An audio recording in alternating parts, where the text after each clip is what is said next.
검찰이 계곡 살인사건 피의자 이은혜와 조연수를 구속 후 처음으로 소환해 조사하고 있습니다. 두 사람은 여전히 범행 사실을 부인하고 있는 가운데 검찰은 살인 혐의의 고의성을 입증하는 데 주력하고 있습니다. 취재기자 연결합니다. 윤혜리 기자.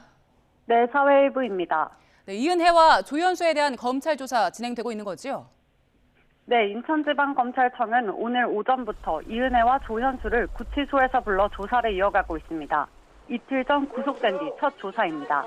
앞서 이들은 지난 16일 검거된 이후 변호인이 없다는 이유로 줄곧 진술을 거부하는 등 비협조적인 태도를 보여왔는데요.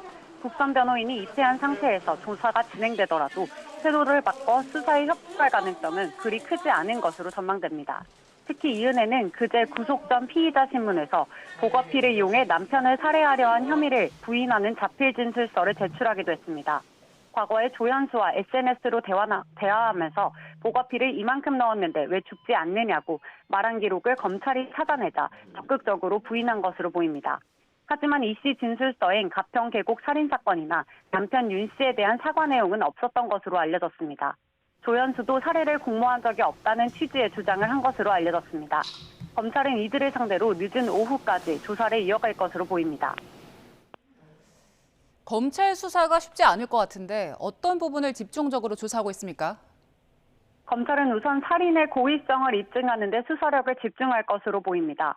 이은혜와 조현수가 이전부터 생명보험금을 노리고 남편 윤모 씨를 계획적으로 숨지게 했다는 혐의를 구체적으로 밝혀내는 것이 관건입니다. 이를 위해 검찰은 가평계곡 살인사건 당시 범행에 가담한 혐의를 받는 공범 A씨도 조사한 것으로 전해졌습니다. A씨는 지난해까지 마약류 관리법 위반 혐의로 기소돼 수감 중이었지만 최근 출소한 것으로 알려졌습니다.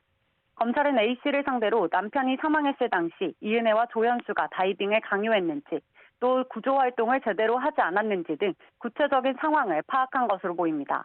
A씨는 출소 전부터 여러 차례 조사를 받았고 검찰은 범행 당시 일부 진술을 일정 부분 확보한 것으로 전해졌습니다. 이와 함께 검찰은 두 사람의 도피를 도운 조력자들에 대해서도 조사를 진행하고 있습니다. 이달 초 이은혜와 조현수가 경기 외곽 숙소를 방문했을 때 동행한 지인 2명과 숙소비를 결제한 카드 명의자, 두 사람이 숨어지는 오피스텔을 계약한 세입자 등의 의심 인물로 꼽힙니다. 검찰은 주변인 진술이나 증거를 종합해 살해 고의성이 입증되면 자기에 의한 살인 혐의를 적용하는 방안도 검토 중입니다. 지금까지 사회 일부에서 전해드렸습니다.